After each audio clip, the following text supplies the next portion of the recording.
ஒரு நெல்லு வருதுங்களா? சொல்லுங்க. ஒரு நெல்லு போட்டா ஒரு நெல்லு வருதா? ஒரு கடலகா செடி போட்டா ஒரு கடலகா செடி வருதுங்களா? ₹1 போட்டா உங்களுக்கு ₹1 வருங்களா? வராது.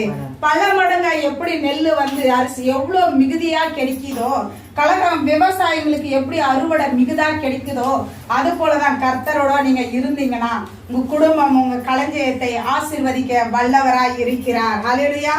என் மகனே, நீ கர்த்தருடைய சிட்சியை அற்பமாக எண்ணாதீங்க. அவர் கர்த்தருடைய அவர் அதிசயம், அவர் வார்த்தை நீங்க அற்பமா எண்ணாதீங்க. அவரை கடிந்து கொள்ளும் போது சோர்ந்து போகாதீங்க. ஜனங்க அவர் நம்மளுக்கு என்ன பண்றாரு? அவர் நமக்கு நல்லதுதான் செய்வாரு. கஷ்டம் வந்தா நம்ம கடவுளை எப்பவுமே நொந்துக்க கூடாது. ஏன் கடவுளை கொஞ்சம் பேர் கஷ்டப்படும், ஏன் கடவுளை நான் படைச்சேன்? அவரு படைச்சது கரெக்ட் தாங்க, அவரு படைச்சு கரெக்ட் தான். ஆனா நம்ம அவரு நினைக்கிறாரு நல்ல வழியில நீங்க போங்கன்னா நம்ம நல்ல வழியில போறோமா? எதனா ஒரு மரத்துல ஒரு நல்ல கனி நல்லா பழுத்துட்டு இருக்குதுடா, உங்களுக்கு ஸ்கூலுக்கு போற வழியில உங்களுக்கு என்ன தோணுது? அவங்களுக்கு கேட்க தோணுமா? உங்களுக்கு ஐயோ அதை பறிச்சு சாப்பிடலான்னு தானே தோணும். அப்ப என்ன தூண்டுது நம்மளுக்கு? அந்த இச்சையின் ஆசை திருட தோணுது. அதெல்லாம் இருக்கக்கூடாதுன்றாரு ஆண்டவர், இல்லைங்களா?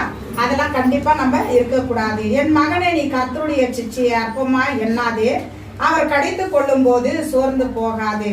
தகப்பன் தான் நேசிக்கிற புத்திரனை சிட்சிக்கிறது போல கர்த்தரும் எவனிடத்தில் அன்பு கூறுகிறாரோ அவனையே சிட்சிக்கிறார். ஹல்லேலூயா. யாரு அன்பா கர்த்தரிடத்துல இருக்கிறாரோ, கர்த்தர் நம்ம கிட்ட எப்படி நமக்காக அவர் எப்படி உருவா இருக்கிறாரோ, அப்போ நம்ம என்ன நினைச்சுக்கணுமா? எந்த கஷ்டத்தை வந்தாலும் அவரை பத்தி நம்ம கவலைப்படக்கூடாது. கர்த்தருக்காக நான் எழும்பி பிரகாசிக்கிறவங்க அவரு சிச்சிக்குவாரு, அதாவது கண்டிக்குவாரு. நம்ம தவறான வழியில போய்க்கிறோம், நான் ஒரு தவறான வழியில செய்தேன், ஆண்டவரே என்னை மன்னிச்சிடுங்க, என்னை மன்னிச்சிடுங்க, நான் தவறான வழியில போயிட்டேன். அத மனம் திரும்பி நம்ம மாறத்தான் நம்ம இருக்கணும். ஹல்லேலூயா. முத்துக்களை பார்க்கலாம் அது விலையேற பச்சைதான். ஆண்டவரோட வார்த்தைங்க.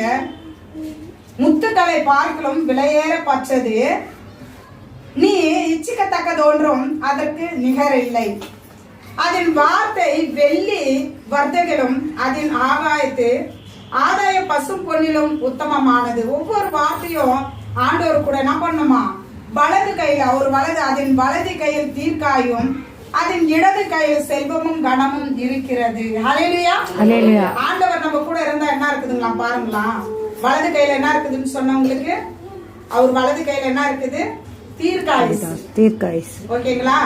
அவர் வலது கையில தீர்க்காயுசு இருக்குது, இடது கையில செல்வமும் கனமும் இருக்கின்றது. செல்வம்னா ஆசீர்வாதங்க. ஆண்டவர் கையில